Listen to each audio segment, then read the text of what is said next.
On that continuum, whether or not you've attended one or you are a producer, there's sort of a learning that happens, sort of knowing your role, but also really knowing more than your role.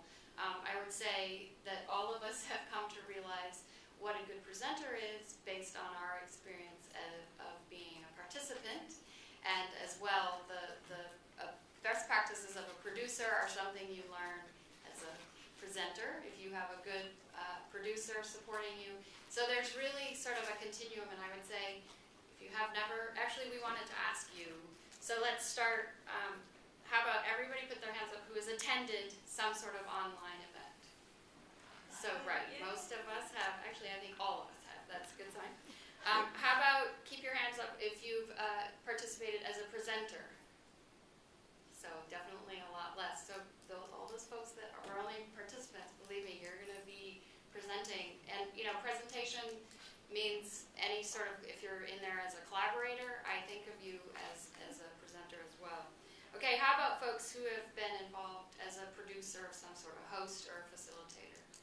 Okay, so a little bit less. So one more question.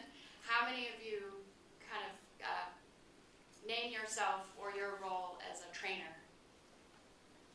Okay, so there are more hands up that are trainers than there were as presenters and producers. So I'd say if you're a trainer and you're not using this tool in that way, you really need to think about it. So they will be soon. They will be soon, right. So we decided to, and as we know, you're all along that continuum, we decided to talk a little bit about the best practices from the participant on up to the producer. So I'm going to start by talking about best practices for participants. And the most important thing you can do as a participant is to get ready. And to do that, you want to start early. It really is frustrating for you if you don't have your plugins loaded or whatever you have to do to get that audio to work in the room. So start early so you're ready to go. And if you have to work through IT staff to get those plugins loaded, start earlier. If you think you need 30 minutes, add a day to that, because that's probably what you're going to need. Also, I really encourage anyone who wants to engage in this kind of participation to treat yourself to a headset with a microphone. It will make the sessions much more meaningful for you, and it's just a much better audio experience with the microphone as opposed to a freestanding microphone. You don't get the echoing and feedback and some of those things that can happen with that. Always try to test your audio.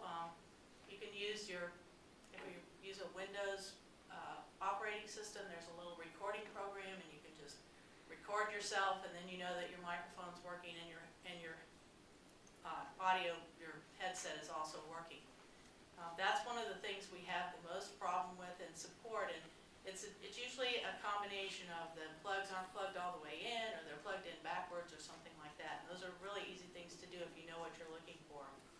On our online WebJunction group page, there's a link there for a really nice set of troubleshooting tips for audio in this kind of situation. Also, you want to get your space ready. If you're trying to be part of an online webinar and you've got, you know, your phone's ringing and people are coming in your office, that can be very distracting. So get your desk cleared so you're not tempted to be doing other things. Turn off your instant message, turn off your email, and turn off your phone if you can, and really commit yourself to being a participant in that session. It even helps, and I do this, we work in pods in our library, so I can't really get away from people, but I have a little sign, and people are used to seeing, they don't always see your headset, I've noticed, but if I have my little sign up, they'll know, okay, well, I can't talk to Cindy right now.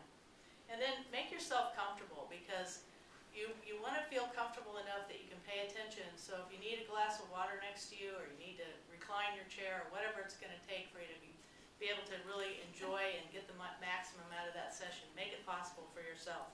Put on your pink fuzzy slippers. Right. But, or, you know, stay in your pajamas if that works for you. Then I say get set. And what I mean by that is really do make a commitment. And actually, I have attended webinars where I was really just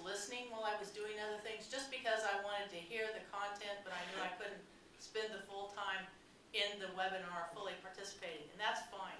But if you actually are wanting to be engaged in that webinar, make it possible for yourself. And one of the other ways you can get set is to understand the etiquette for a session like that. You know, log in early, be ready to go when the session starts, so you've got your technical issues worked out if you have to. Make sure when you sign in for that session, almost all these rooms have a login procedure where you sign in. Please use your name, your name, your real name, your full name, so that you can make those connections with the other